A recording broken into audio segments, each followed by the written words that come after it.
โอเคสบายดีจ้าสบายดีทุกคนเลยก่อนอื่นก็ขอบคุณขอบใจ MC เนาะที่เพิ่นดำเนินรายการเปิดห้องให้กับทุกๆคนเลยเนาะแล้วก็กดหัวใจเนาะรัวๆเนาะสติกเกอร์คนละตัว2ตัวเนาะเพื่อเป็นกำลังใจให้กับMC แล้วก็วิทยากรนำเด้อจ้าเด้อทุกคนเนาะก่อนอื่นแนะนำตัวก่อนว่าเป็นไผมาจากไสเนาะก็มีชื่อว่าภกาพันธ์แสนทวีสุขเนาะขอบคุณผู้เปิดโอกาสเนาะก็คือพี่นิ่มอินทาวลีโพธิขมุนนั่นเองเนาะอัปไลน์ให้คำแนะนำขอบคุณไอเนาะมื้อนี้ก็สิมาแบ่งปันในเรื่องราวของสินค้าของเฮาเนาะสินค้า6กลุ่มนํกันเนาะว่ามีหยังแหน่เนาะอยากให้ทุกคนเนาะฟังไปพร้อมๆกันเนาะทุกคนเพื่อว่าเฮาเอาไปเฮ็ดการตลาดได้นำและก็ส่วนตัวข่อยเองเนาะเปิดใจเข้ามาในเรื่องราวของสินค้าเนาะเพราะว่าสินค้าของเฮาเนี่ยบอกเลยว่าน่ากินน่าใส่มากๆเลยเนาะในส่วนตัวนี่เปิดใจเข้ามาปึ๊บเลยอย่างแรกบ่ได้ฮู้ว่าเงินเข้าใจแนวใดแต่เข้ามาพอสินค้าเลยพอกินสินค้าแล้วเปลี่ยนแปลงเนาะสวยขึ้นดูดีขึ้นรายได้เข้ามานำดีบ่ทุกคนแนวนี้ค่อยว่าดีเด้เนาะลองฟังไปพร้อมๆกันทุกคนเนาะและสินค้าของเฮาเนาะคุณหมอเพิ่นก็ได้มีกลยุทธ์ขึ้นมาถึง3กลยุทธ์นำกันเนาะกลยุทธ์แรกคือความหลากหลายแนวใดพอสินค้าของเฮาเนาะมีสินค้าอุปโภคบริโภคของที่ทุกคนจำเป็นต้องใส่สินค้าของเฮาหลายแห้งทุกคนเนาะฉะนั้นเฮาสามารถเอาไปคุยกับไผก็ได้ขอแค่เขาอาบน้ำล้างหน้าแปรงฟันเฮ็ดได้อย่างแน่นอนทุกคน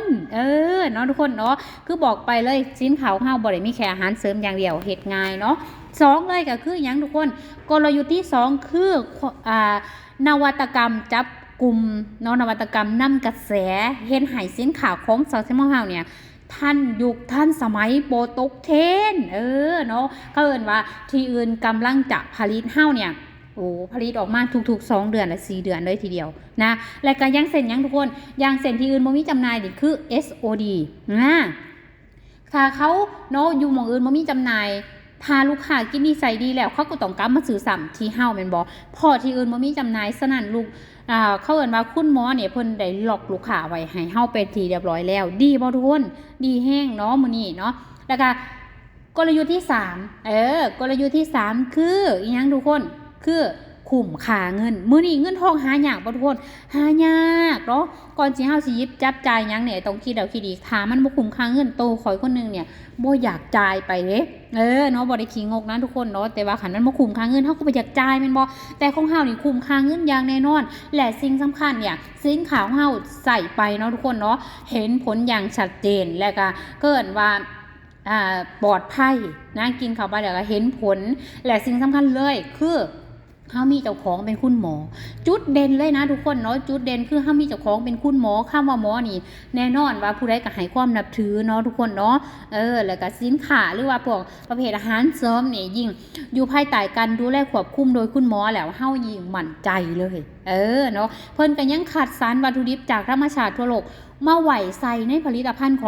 ของเฮาเลยเนาะของในซาวเซนมอนี่แสดงว่ามื้อนี้เฮามั่นใจเลยและเฮ็ดให้สินค้าของซาวเซนมอนี่มีคุณภาพและสามารถส่งออกต่างประเทศได้เลยนี่แหละเฮ็ดให้เฮาเฮ็ดงานง่ายทุกคนและเฮายังมีโรงงานเนาะทุกคนเนาะเฮ็ดให้เฮาเนี่ยมั่นใจเฮ็ดให้ผู้บริโภคหรือว่าลูกค้านี่ให้การยอมรับได้ดีเลยนะโอเคเนาะและจาก3กลยุทธ์เนาะทุกคนเนาะได้แบ่งสินค้าออกมาเป็น6กลุ่มนำกันนะเฮามาเบิ่งกันว่าแต่ละกลุ่มมีหยังแหน่ทุกคนเนาะกลุ่มแรกนะทุกคนเนาะกลุ่มแรกนี่ก็คือเป็นอาหารเสริมเนาะเอิ้นว่านูทริโนนั่นเองอาหารเสริมเนาะดูแล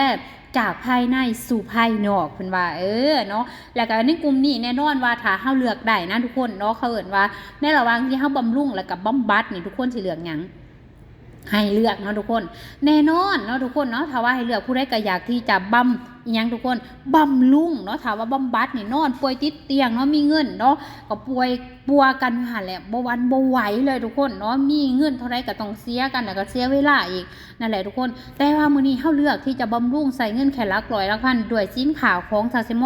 ด้วยสินค้าของคุณหมอนะทุกคนเนาะคือตอนที่ข่อยบอกว่าข่อยเปิดใจเข้ามาในกลุ่มนี้เลยนะใน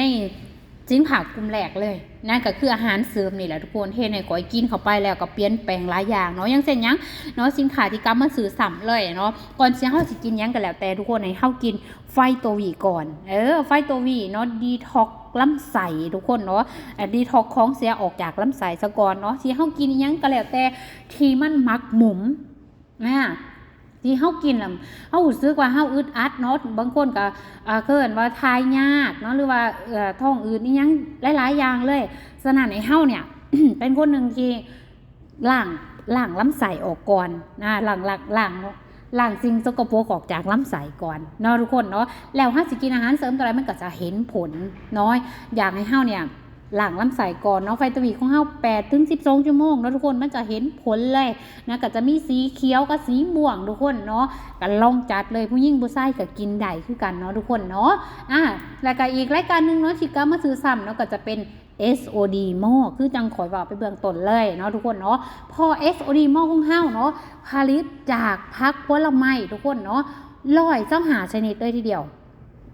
มื้อนี้อยากถามทุกคนว่าเฮากินผักผลไม้เนี่ยครบบ่ทุกคนหาสีบ่ครบอย่างแน่นอนเนาะทุกคนเนาะพอเฮาสิกินแค่แต่ละมื้อเนาะทุกคนเนาะแค่อย่างเดียวเนาะก็ยังยากก็แม่นบ่ทุกคนยังสิให้มากินพวกบางคนว่าให้มันครบเนี่ย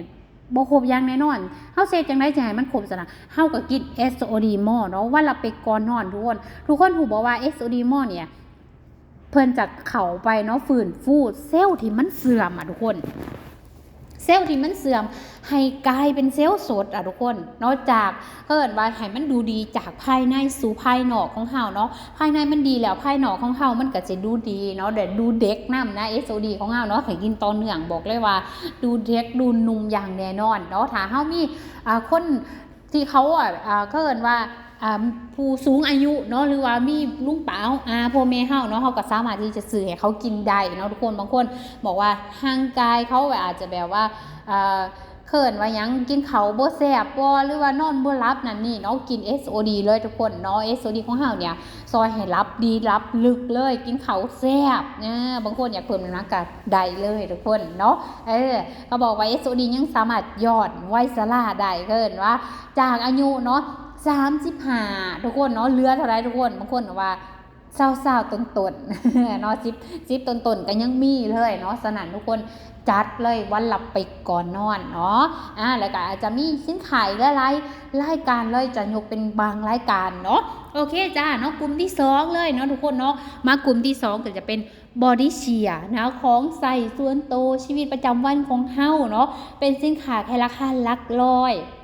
แต่ว่ามีคำว่าบวกโอกาสนำดีว่าทุกคนเนาะเป็นสินค้าเฮาใส่ตั้งแต่หัวจะลดเท้าเสาจะลดเย็นเลยเนาะขอเชื่อว่าหลายๆคนเนาะต้องใส่แน่นอนเนาะในกลุ่มนี้ทุกคนมีหลายอย่างเลยยกตัวอย่างเนาะทุกคนเนาะที่กำมาซื้อซ้ำก็จะเป็นยาสีฟันเบนฟิตเตของเฮา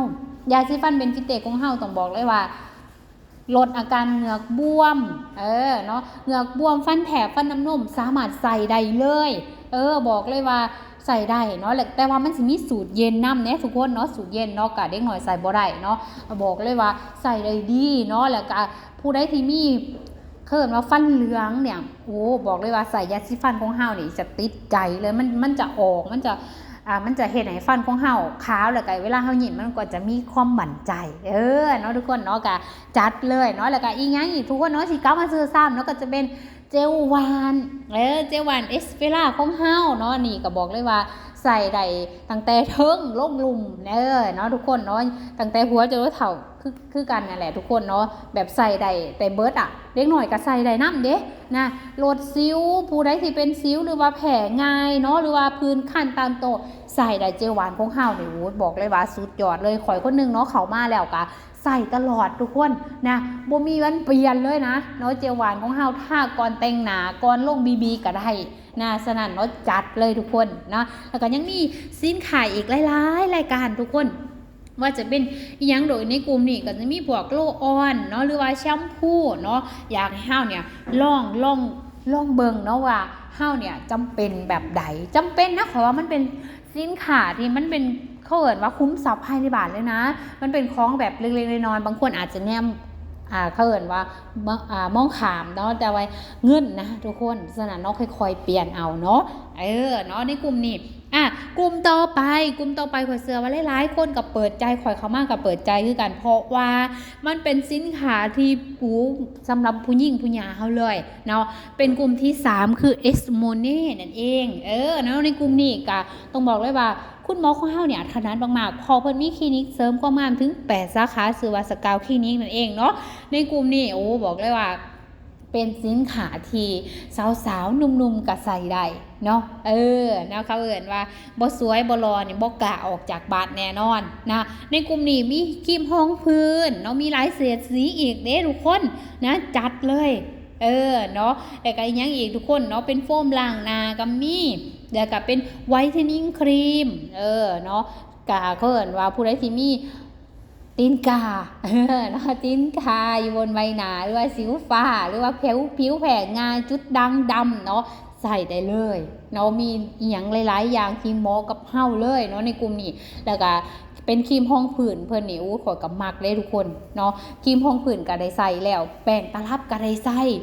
บอกเลยว่ามันใส่ดีเนาะปกปิดได้ทั้งวันผู้ใดที่บอกว่าข่อยทาแป้งแล้วมันบ่อยู่มันมีเหงื่อออกหรือว่าเป็นคราบอีหยังต่างๆเนี่ยต้องจัดของซักเซมอลเฮาแล้วทุกคนเนาะบอกว่าจะเป็นแป้งตลับหรือว่าครีมพองผื่นเพิ่นเนาะใส่ดีอีหลีทุกคนเนาะสืบไปแล้วเนาะสิ่งสำคัญเนี่ยใส่ไปใส่มามีเงินเขามานำมันดีขนาดทุกคนนะอยากแนะนำเลยเนาะโอเคเนาะกลุ่มต่อไปเนาะกลุ่มต่อไปเลยเนาะก็จะเป็นของใส่ภายในครัวเรือนทุกคนเนาะก็จะเป็นกลุ่มที่4แหละเนาะเป็นเดดี้โฮมเนาะทุกคนเนาะของใส่ภายในครัวเรือนเนาะต้องบอกเลยว่าพ่อบ้านมักซื้อแม่บ้านมักใส่เนาะใส่ให้พ่อบ้านเนี่ยไปซักผ้าล้างจานเพิ่นว่าเนาะก็เฮ็ดซอยกันนั่นแหละเนาะทุกคนเนาะเนาะในกลุ่มนี้เนาะต้องบอกเลยว่าเป็นน้ำยาซักผ้าเนาะมีแฟบน้ำเด้ทุกคนน้องกินก็หอมทุกคนนะน้ำยาซักผ้าน้ำยาปรับผ้านุ่มก็เชื่อว่าทุกคนเนี่ยต้องใส่แน่นอนนี่แหละคุ้มทรัพย์ให้ในบาทอีหลีทุกคนเนี่ยอยากแนะนำเลยแต่การน้ำยาล้างจานของเฮาน้ำยาล้างจานของเฮาเนี่ยต้องบอกเลยว่าเป็นหัวเชื้อนะทุกคนเนี่ยสามารถผสมน้ำได้หลายลิตรเลยคุ้มเลยสื่อนี่เดือนนึงนี่ได้หลายเดือนเลยเนาะในขวดนึงสามารถผสมน้ำได้หลายลิตรนะทุกคนและน้ำยาล้างจานของเฮาสามารถล้างผักผลไม้ให้มันกรอบเนาะเอาไปถูบ้านก็ได้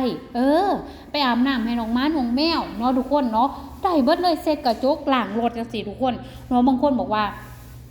คือใส่ได้หลายแท้มันปลอดภัยบ่ปลอดภัยอย่างแน่นอนเนาะทุกคนเพราะน้ำยาล้างจานของเฮาเนี่ยเพิ่นบอกว่าได้ใบห้ามห้องจากกรมวิทยาศาสตร์ว่าเป็นมิตรกับสิ่งแวดล้อมถึง